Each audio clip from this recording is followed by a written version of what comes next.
Assalamualaikum warahmatullahi wabarakatuh. Azza Mahmudah is my full name.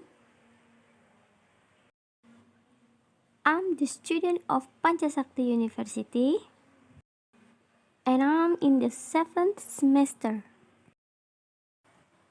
This video is for my beloved lecturer. He is Mr. Ali MPD. Now I would like to explain about my presentation in Indonesian. It's about penelitian kualitatif. Apa penelitian kualitatif? Bogdan dan Taylor sebagai prosedur penelitian yang menghasilkan data deskriptif berupa kata-kata tertulis atau lisan dari orang-orang dan perilaku yang dapat diamati. Pendekatan ini diarahkan pada latar dan individu secara holistik atau disebut utuh. Karakteristik penelitian kualitatif yaitu ada 10. Yang pertama ada latar alamiah. Yang kedua ada manusia sebagai alat atau instrumen. Yang ketiga metode kualitatif. Yang keempat analisis data secara induktif. Yang kelima teori dan dari dasar. Yang keenam deskriptif. Yang ketujuh lebih mementingkan proses daripada hasil. Yang kedelapan adanya batas yang ditentukan oleh fokus. Yang kesembilan adanya kriteria khusus untuk keabsahan data. Dan yang terakhir yang ke-10 yaitu desain yang bersifat sementara. Fungsi dan pemanfaatan penelitian kualitatif yaitu ada 10 juga. Yang pertama itu penelitian awal di mana subjek penelitian tidak didefinisikan secara baik dan kurang dipahami. Yang kedua, upaya pemahaman penelitian perilaku dan penelitian motivasional. Yang ketiga, penelitian konsultatif. Yang keempat, memahami isu-isu rumit sesuatu proses. Yang kelima, memahami isu-isu rinci tentang situasi dan kenyataan yang dihadapi seseorang.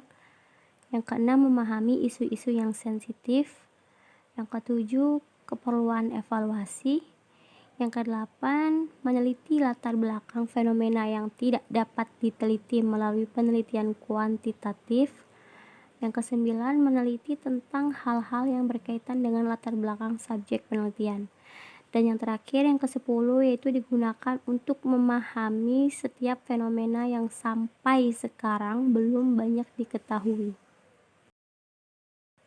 Metode penelitian kualitatif yaitu metode yang dimanfaatkan adalah wawancara, pengamatan, dokumentasi, dan triangulasi atau wawancara terbuka untuk menelaah dan memahami sikap, pandangan, perasaan, dan perilaku individu atau sekelompok orang.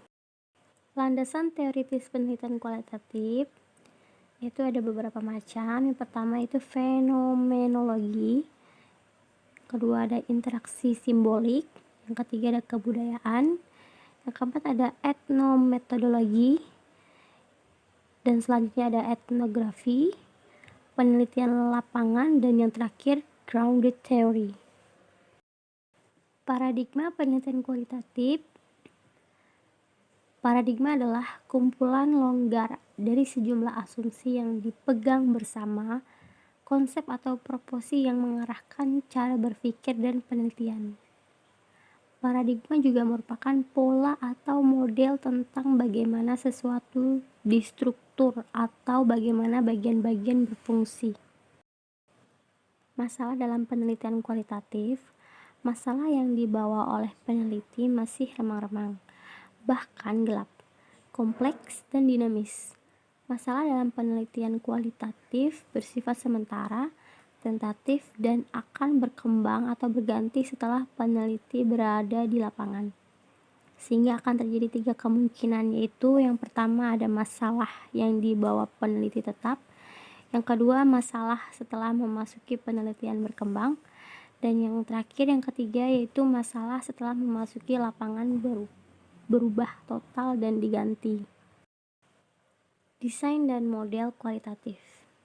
Desain penelitian kualitatif adalah peneliti itu sendiri Masalah dan tujuan penelitian amat beragam dan kasuistik, sehingga sulit membuat kesamaan desain penelitian yang bersifat umum.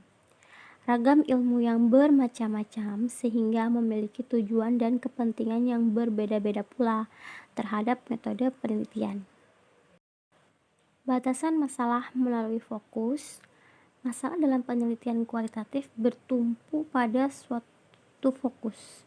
Menurut Lincoln dan Guba, bergantung pada paradigma yang dianut oleh peneliti, yaitu apakah ia sebagai peneliti, evaluator, ataukah sebagai peneliti kebijakan.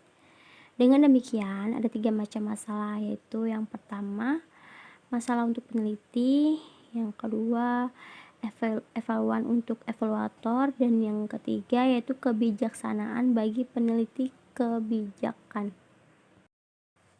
Format desain penelitian kualitatif yang digunakan itu ada 3. Yang pertama ada desain deskriptif kualitatif, yang kedua desain kualitatif, dan yang terakhir yang ketiga itu desain grounded research. Teori dalam penelitian kualitatif yaitu jumlah teori yang dimiliki oleh peneliti harus lebih banyak karena disesuaikan dengan fenomena yang berkembang di lapangan. Peneliti kualitatif akan lebih profesional kalau menguasai semua teori sehingga wawasannya menjadi luas dan menjadi instrumen penelitian yang baik. Teknik penelitian sebagai salah satu bagian penelitian merupakan salah satu unsur yang sangat penting.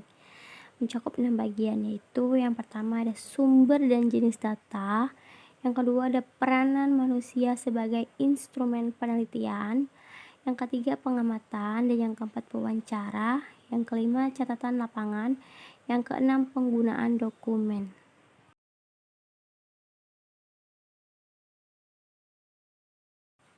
Populasi dan sampel dalam penelitian kualitatif tidak menggunakan istilah populasi tetapi social situation.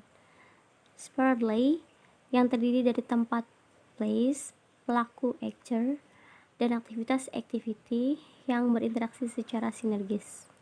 Sampel penelitian bukan responden tetapi narasumber atau partisipan, informan, teman, dan guru dalam penelitian atau sampel teoritis. Teknik analisis data. Analisis data kualitatif bersifat induktif, yaitu analisis berdasarkan data yang diperoleh. Selanjutnya dikembangkan pola hubungan tertentu atau menjadi hipotesis. Berdasarkan data tersebut, selanjutnya dicarikan data lagi secara berulang-ulang dengan teknik triangulasi. Jika ternyata hipotesis diterima, maka hipotesis tersebut berkembang menjadi teori. Strategi penelitian kualitatif itu mencakup kepakaran asumsi-asumsi dan tindakan-tindakan yang digunakan seseorang peneliti sebagai breaker ketika bergerak dari paradigma dan desain penelitian menuju tahap pengumpulan data empiris di lapangan. Instrumen dan teknik pengumpulan data. Pada penelitian kualitatif, yang menjadi instrumen adalah peneliti itu sendiri. Oleh karena itu, peneliti harus divalidasi seberapa jauh peneliti kualitatif siap melakukan penelitian. Cukup sekian dari saya, kurang dan lebihnya mohon maaf. Wassalamualaikum warahmatullahi wabarakatuh.